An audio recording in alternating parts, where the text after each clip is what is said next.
sobre a decisão do TSE, do ministro Alexandre de Moraes, a respeito de Marco Sintra, que foi candidato a vice na chapa da Soraya Tronic, mas que por ter feito postagens aí relacionadas às urnas, foi pedido esclarecimentos em 48 horas para o ex-candidato a vice-presidente da República, o defensor do Imposto Único, que se manifestou aí, mas teve contas bloqueadas também. Pois é interessante que semana passada a União Europeia e particularmente a França determinaram ao Rumble, né, porque não sei se a pronúncia é exatamente essa, R-U-M-B-L-E, acho que é isso. Então, eles determinaram o seguinte: vocês têm de excluir qualquer espaço para divulgação de notícias da Rússia, que partam de agências, emissoras de televisão e entrevistados em geral, não é? A Rússia está sob censura. E aí, essa plataforma, eu imagino que seja essa a classificação, é uma plataforma, eles têm ali programas e tal, é como o YouTube, mais ou menos, eles falam, é o seguinte, estamos saindo da França e se a União Europeia tem unanimemente a mesma posição, estamos saindo da União Europeia, mas não abrimos mão do nosso direito de trazer informações da Rússia, da Ucrânia, dos Estados Unidos, da França. E aí, aquele que acompanha o nosso trabalho vai ouvir diversas versões, opiniões, notícias, e vai tirar suas conclusões. Mas nós não vamos acolher essa censura, que é um fenômeno ocidental, né, que se espalha rapidamente. Nos Estados Unidos são vários os problemas. Nós falávamos aqui outro dia, jornalistas independentes, que ainda há, felizmente, trouxeram documentos que mostram o FBI, a Agência de Segurança Nacional e até a CIA, que é um serviço de contra-espionagem, trabalha mais no exterior, pressionando, mais do que isso, colocando nas cordas Facebook, YouTube, Twitter, Instagram, e dizendo o seguinte: não é para colocar no ar isso. Isso vem de longe. Isso vem de longe. Por exemplo, a proteção ao filho do Biden, o Hunter Biden. Proibiram algumas reportagens sobre a maneira como os Estados Unidos tiraram suas tropas do Afeganistão. Que foi uma coisa atabalhoada, mal feita, ridícula. Expôs o governo americano. Proibiram. Isso nos Estados Unidos da América, onde antes isso era inimaginável, que o governo tivesse essa atitude e conseguisse a censura, e com apoio de jornalistas, o que é grave. Aqui não é o governo. O Alexandre de Moraes tem censurado, porque uma coisa é o Alexandre de Moraes, Ronald, falar assim: ô Marco Sintra, você fez questionamentos sobre a apuração, sobre o sistema eleitoral e tal.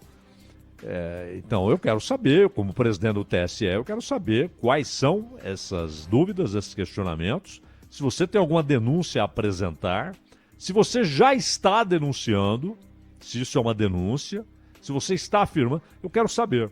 Perfeito, não é?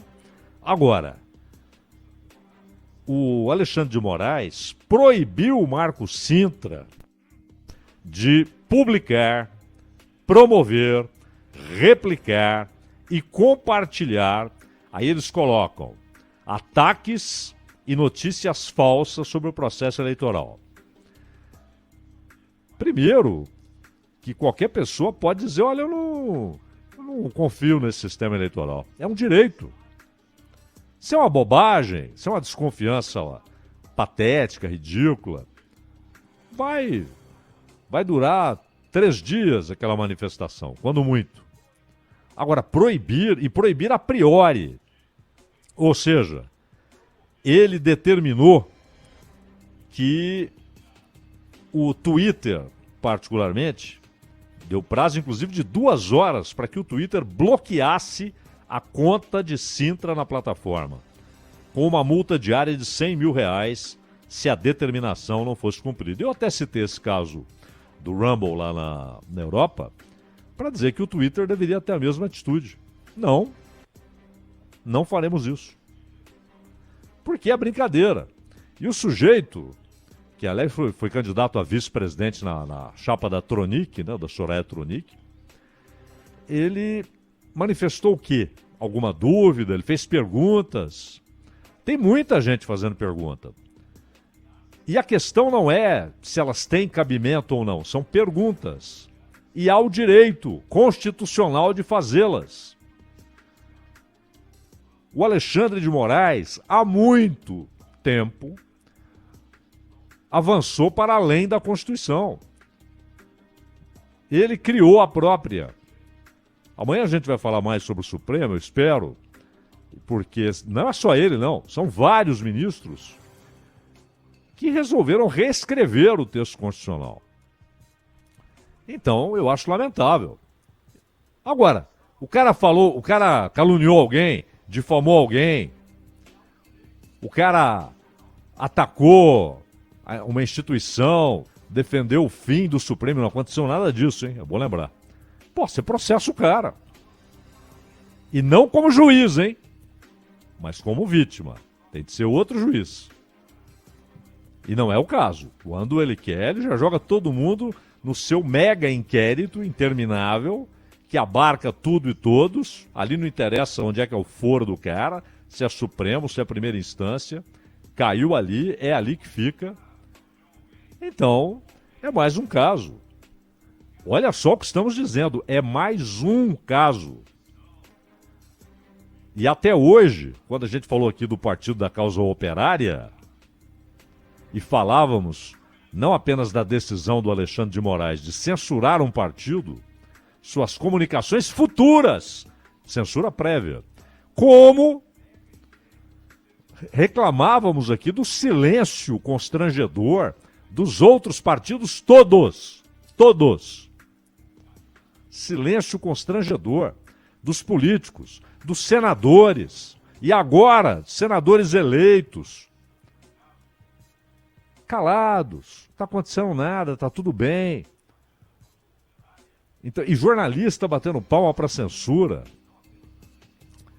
Pô, se o jornalismo dos anos 60, 70, 80, primeira metade dos anos 80, fosse como este que temos hoje, eu acho que os militares estariam no poder até hoje. Não seriam enfrentados, confrontados, não haveria contradição, denúncia, enfrentamento. Desde que a censura voltou, o que você tem, basicamente? É jornalista aplaudindo, acadêmico aplaudindo, por quê? Porque estão censurando os caras que eu não gosto. Tudo bem. Ninguém está dizendo que o censurado é o Martin Luther King. Ninguém está falando isso. Que é um gênio. Pode ser uma porção de gente falando a questão aqui é a censura. A punição a crimes não entra em discussão. Difamou, injuriou, caluniou. Opa, processo. Mas a censura e censura prévia não pode divulgar coisa alguma. Está proibido. Está condenado ao silêncio. Ora. E vai ficar... mas é os caras que eu não gosto. Amanhã vai ser o que você gosta. Amanhã vai... Isso aí não para. Se não pararem, o processo, quando desencadeado, não para por si. Essa é a minha opinião, Ronaldo. Importante que as pessoas façam sempre, independente de qual é a sua bandeira e a cor da bandeira, tentar também, não só com base nas decisões, mas nos interlocutores das decisões, lembrar o que já fizeram e o que estão fazendo agora. Só para posicionar ao longo da história e qual foi o viés daquela decisão. Porque tem muita coisa que foi feita com base na oportunidade. Vale para todos os lados. Os interlocutores são um reflexo, as instituições podem ser, mas elas são feitas, não lidam por si, né? Não tomam decisões por si, são pessoas, né? São seres humanos. Mas prestem atenção nos interlocutores. Eles são parte importante da mudança de viés de tomada de decisões, e isso que o Zaidan falou. Na história, o que para você foi uma aprovação vira aprovação e depois vira aprovação de novo. Mais ou menos assim, né, Zaidan? Exatamente, Robert. Exatamente. Então é aquele troço, né? Para não ser na base da preferência, né? Sabe aquela frase atribuída ao Getúlio, né? Aos amigos tudo, aos inimigos a lei, né? Uhum. A maneira de você impedir isso, o antídoto para isso é a Constituição, não é? Uhum. É o antídoto, é a Constituição. Respeitar a Constituição, ela coloca todos os parâmetros aceitáveis, produzidos pela história brasileira, né? Ignorá-la é um perigo. É um perigo. As consequências não são previsíveis. Você não sabe onde para o troço.